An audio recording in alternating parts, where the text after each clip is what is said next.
আসসালামু আলাইকুম। প্রিয় দর্শক, অন্য মঞ্চের আলাপচারিতায় আপনাদের সকলকে আমন্ত্রণ জানাচ্ছি।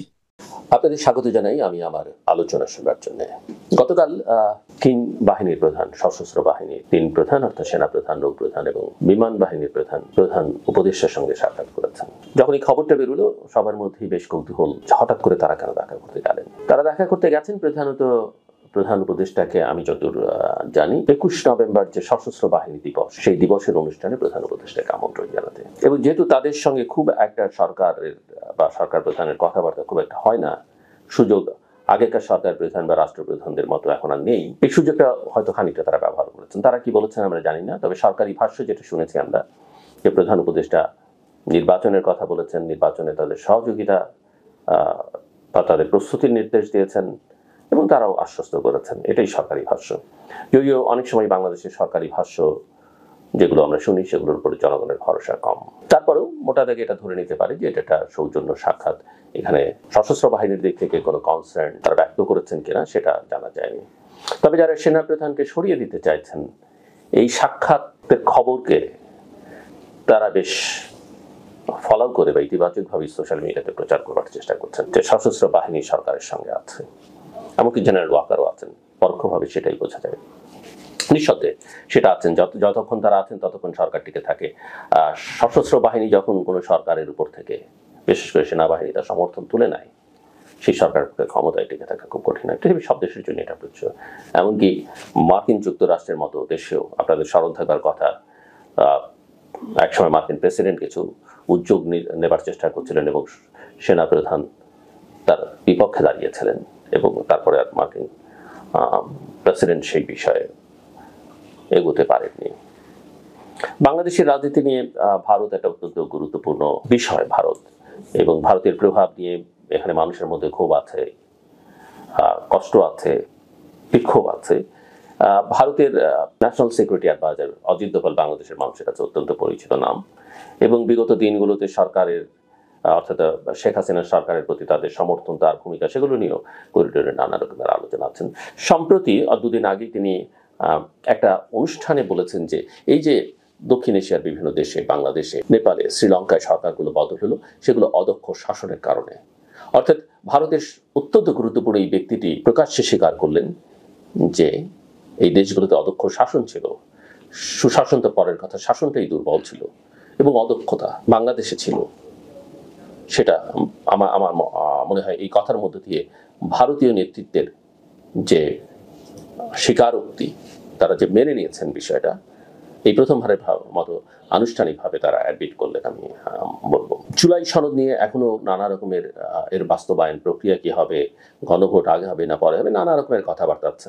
রাজনৈতিক দলগুলো তাদের অবস্থান প্রায় নিয়মিতই পরিবর্তন করছেন। এনসিপি এখন বলছে যে গণভোটটা জাতীয় সংসদ নির্বাচনের দিনও হতে পারে, যেমনটা বিএনপি বলছে। তবে এনসিপির আক্রমণের লক্ষ্যবস্তু থেকে বিএনপির এখনো নিষ্কৃতি মেলছে না।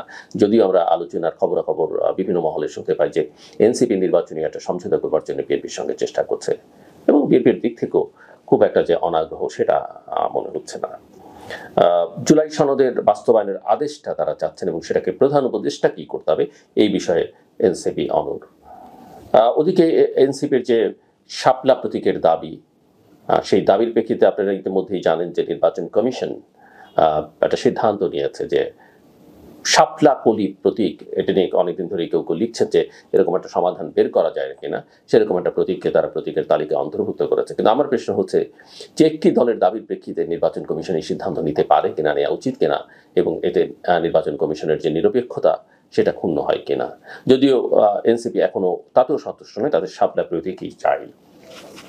এবং এনসিপিকে মাঝখানে যতখানি দুর্বল মনে হয়েছিল অন্তত কথাবার্তায়, আচার আচরণে, সেটা অনেকখানি এখন আর নেই। আবার মনে হচ্ছে তারা তারা তাদের পুরনো রূপে ফেরত গেছে। জুলাই সনদ বাস্তবায়ন আদেশ, গণভোট আগে, এসব নিয়ে জামাত এখনো তাদের অবস্থানে অনড়। জামাতের সঙ্গে আমরা কিশোরে ইসলামী আন্দোলন এবং অন্যান্য কিছু ইসলামিক দলকেও কথা বলতে শুনছি এবং তারা এই জায়গাটাতে বেশ অনড় বলে মনে হচ্ছে। কিন্তু একই সঙ্গে আমরা এই আলোচনাও শুনতে পাই যে গোপনে হলেও বিএনপি এবং জামাতের মধ্যে একটা আন্ডারস্ট্যান্ডিং এর চেষ্টা চলছে এবং সরকারের ভেতরকার কুশীলবরাও এই প্রক্রিয়ার মধ্যে যুক্ত, যে কোনোভাবেই নির্বাচনটা করতে হবে। হ্যাঁ, আমরা সবাই চাই একটা নির্বাচন হোক এবং নির্বাচন ভালো হোক, নির্বাচন নিয়ে ভবিষ্যতে যেন কোনো প্রশ্ন না ওঠে। আমি প্রফেসর মোহাম্মদ ইউনূস যেমনটা বলছেন যে ইতিহাসের সেরা নির্বাচন করতে পারলে তো খুবই ভালো। যদিও বাংলাদেশের ইতিহাসের সেরা নির্বাচন 1991 সালের নির্বাচন, অন্তত নিজের পক্ষে সেরকম কাছাকাছি একটা নির্বাচন হলো মানুষ সন্তুষ্ট হবে। 91 না হোক, এমনকি 96-এর মতো একটা নির্বাচনও যদি হয়, কিংবা 2001-এর মতো একটা নির্বাচনও যদি হয়, মানুষ খুশি হবে। আর্ট নিয়ে নানা রকমের বিতর্ক আছে যে এই ইঞ্জিনিয়ারিংটা গোপন হয়েছে, যেমনটা অনেকের আশঙ্কা আগামী ফেব্রুয়ারিতে যদি নির্বাচন হয় সেই নির্বাচন হবে। তো আমি যেটা বলছিলাম, এই যে বিএনপি এবং তার মিত্রদের সঙ্গে এখন আবার জামাত, এনসিপি, এদের সঙ্গে যদি কোনো আন্ডারস্ট্যান্ডিং করে আসন ভাগাভাগি করা হয়, তাহলে আমার কাছে এটা একটা মকারই হবে, এটা একটা ফার্স্ট ইলেকশনই হবে। কেননা এই আসন ভাগাভাগি করে ইলেকশন করবার কি মানে আছে জনগণের পয়সা খরচ করে, আমি জানি না। কারণ শুধু জনগণের সঙ্গে প্রতারণা নয়, আমি মনে করি এইসব দলগুলোর, বিশেষ করে বড় দল হিসেবে বিএনপির নেতাকর্মী, সমর্থক এবং যেসব প্রার্থীরা নিজেদেরকে দীর্ঘদিন যাবৎ তৈরি করছিলেন, যারা অর্থ ব্যয় করেছেন, যারা শ্রম ব্যয় করেছেন, জনগণের সঙ্গে সংযোগ রেখেছেন, তাদের সঙ্গে এক ধরনের প্রতারণা হবে। এবং সেটা যদি করতেই হয়, তাহলে আমার মনে হয় যে নির্বাচনের আইডিয়াটা বাদ দিয়ে, কারণ এমনিতেও এই নির্বাচন, এই অন্তর্ভুক্তি বা অংশগ্রহণের যে রূপ আমরা দেখতে পাচ্ছি, তাতে করে এই নির্বাচন নিয়ে প্রশ্ন আসলে থাকবেই। এখন না হোক 5 বছর পরে, 10 বছর পরে হলেও একটা প্রশ্ন থাকবে। কারণ আমরা নির্বাচন বলতে যে নির্বাচন চাই, যে একটা অবাধ, সুষ্ঠু, গ্রহণযোগ্য, অংশগ্রহণমূলক, শান্তিপূর্ণ, অন্তর্ভুক্তিমূলক নির্বাচন, সেই নির্বাচন এখনকার বাস্তবতায় সেটা হচ্ছে না। এবং হচ্ছে না বলেই এটা নিয়ে প্রশ্ন থাকবে। কিন্তু সেই রকম একটা নির্বাচন করতে পারলেও আমি মনে করি যে জনগণের যে ক্ষমতায়ন এবং জনগণের যে সিদ্ধান্ত গ্রহণের ক্ষমতা, সেটা জনগণকে পুরোপুরি দেওয়া যেত। এবং সেটা যদি আমরা এক্সারসাইজ করতে পারতাম, আমাদের অনেকের মধ্যে ফ্যাসিস্টের ফিরে আসা, ওর ফিরে আসা, এই যে আশঙ্কা, সেই আশঙ্কাটা আমার মনে হয় অনেকখানি দূর হতো। আমরা যতটা ভয় পাচ্ছি, বা ভয় পাবার তেমন কিছু নেই, কারণ আমি মনে করি যে জনগণ যাকে যাকে প্রত্যাখ্যান করবার, তাকে ঠিকই প্রত্যাখ্যান করবে। কারণ যদি নির্বাচনটা অবাধ, সুষ্ঠু হয়, এতে ভয় পাবার, এখনো যেমন মনে হয় এই ক্ষমতায় চলে আসতে পারে, ও ক্ষমতায় চলে আসতে পারে, এই আশঙ্কাগুলো অনেকখানি দূর হয়ে যাবে। বাংলাদেশের জনগণ এতটা অবিবেচক নয়। তারা যখন সুযোগ পেয়েছে সঠিক রায় দিয়েছে, তারা যখন সুযোগ পেয়েছে রাস্তায় ঠিকই নেমেছে। কাজে আমি যেটা বলছি, যে সেরকম নির্বাচন যদি আমরা না করতে পারি, সেই সদিচ্ছা যদি আমাদের না থাকে, বা আমাদের মধ্যে কোনো ভিত্তি থাকে, আছে যা তা নিয়ে নির্বাচন করতে চাইলেও আমি মনে করি, এবং তার মধ্যে যদি আবার এই ধরনের আন্ডারস্ট্যান্ডিং হয়, এমনিতে তো সরকারের সক্ষমতা নিয়ে আমার প্রশ্নই আছে, যে তারা আসলে নির্বাচনটা করতে পারবেন কিনা, তাদের নিরপেক্ষতা নিয়েও প্রশ্ন আছে।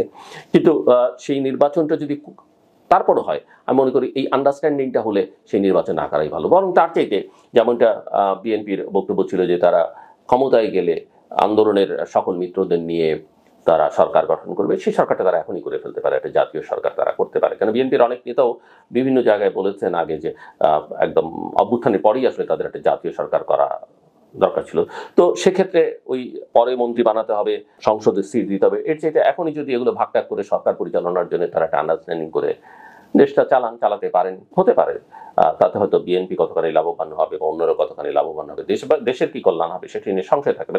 কিন্তু অ্যাটলিস্ট আমাদের দেশের অর্থনীতির অবস্থা তো একদমই ভালো না, আমরা জানি। 1.5 কোটি থেকে এখন 3 কোটি মানুষ দারিদ্র্য সীমার নিচে নেমে যাওয়ার আশঙ্কা তৈরি হয়েছে। সো এই জায়গাটা থেকে, মানে 1.5 কোটি হবে, অনেকে 3 কোটিও বলছেন, এই জায়গা থেকে মুক্তির জন্য আমার মনে হয় তাহলে আর এত পয়সা খরচ করে লাভ নেই দেশের জনগণের অর্থ।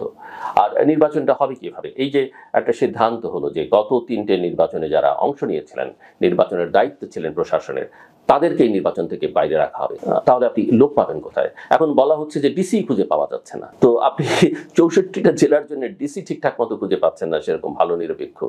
আপনি তাহলে নির্বাচন করতে তো অসংখ্য প্রশাসনিক কর্মকর্তা লাগে, তাদেরকে বাদ দিয়ে আপনি কিভাবে নির্বাচন করবেন? আমি বুঝি না। আর বাদ দিয়ে আপনি কি তার মধ্যে তাদেরকে প্রশাসন থেকে বিদায় করেছেন? বিদায় করে কি আপনি নতুন রিক্রুট করেছেন? সেটাও তো করেননি। তো আমার মনে হয় গোঁজামিল দিয়ে অনেক কিছু করা যায়, কিন্তু তাতে নিজের কল্যাণ হয় না, চারপাশের কল্যাণ হয় না। আর একটা দেশকে যদি গোঁজামিল দিয়ে আমরা চালাতে চাই, সেটা ক্ষমতায় যারা আছেন বা রাজনৈতিক নেতারা, তাহলে আসলে জনগণের সঙ্গে একটা বড় প্রতারণা। বিএনপি এখন বলছে যে ঐকমত্য কমিশন এবং সরকার জনগণের সঙ্গে প্রতারণা করেছে। কিছুদিন আগে এনসিপি বলল জামাত তাদের সঙ্গে প্রতারণা করেছে। এই যে প্রতারণার শব্দটা রাজনৈতিক দলগুলো একে অপরের বিরুদ্ধে ব্যবহার করছেন, আমার মনে হয় যদি যা কিছু যেই প্রক্রিয়ার মধ্যে দিয়ে সবাই চেষ্টা করছেন একটা সমাধান খোঁজার যে চেষ্টা, এটাও একটা বড় গোঁজামিল। এবং আমি মনে করি যে শেষ পর্যন্ত আসলে এটা বাংলাদেশের জনগণের সঙ্গে একটা বড় প্রতারণা হবে। এই মানুষ 24-এ এই যে এত মানুষ জীবন দিল, তারা এই গণতন্ত্রের জন্য, এই গণতন্ত্রের চর্চার জন্য, এই গণতান্ত্রিক প্রক্রিয়া উত্তরণের এই প্রক্রিয়ার জন্য রক্ত দেয়নি। এবং বাংলাদেশের জনগণ 53 বছর ধরে স্বাধীনতার আগের থেকে যে গণতন্ত্রের আকাঙ্ক্ষা নিয়ে বারবার রক্ত দিয়েছে এবং বারবার হোঁচট খেয়েছে, অনেক ত্যাগ স্বীকার মানুষ করেছে। এই যে বিএনপির লক্ষ লক্ষ নেতাকর্মী জেল খেটেছেন, তারা গুমের শিকার হয়েছেন, জীবন দিয়েছেন, জামাতের অনেকে করেছেন, এমনকি এনসিপির সঙ্গে যুক্ত, তখন তাদের দল হয়নি, কিন্তু এই আন্দোলনের প্রক্রিয়া যারা ছিলেন তারা। তার যেতে বড় কথা হচ্ছে যে কোনো দল করেন না, এরকম অসংখ্য মানুষ গণতন্ত্রের জন্য জীবন দিয়েছেন। একেবারে ছিন্নমূল মানুষ, কিশোররা যারা কোনো দল করে না, দল বোঝেও না, তারাও জীবন দিয়েছে। শিশুরা, প্রায় 80টি শিশু জীবন গেছে এই জুলাই অগাস্টের অভ্যুত্থানে। কাজেই তাদের সঙ্গে যেন আমরা, তাদের জীবনের সঙ্গে যেন আমরা প্রতারণা না করি। আমার মনে হয় এই বিষয়ে একটা স্থির সিদ্ধান্ত আমাদের সবার পৌঁছা উচিত, বিশেষ করে রাজনৈতিক দলগুলোর নেতৃত্বের এবং সরকারের। আমার কথা শুনবার জন্য অসংখ্য ধন্যবাদ। আপনাদের সবার জন্য শুভকামনা।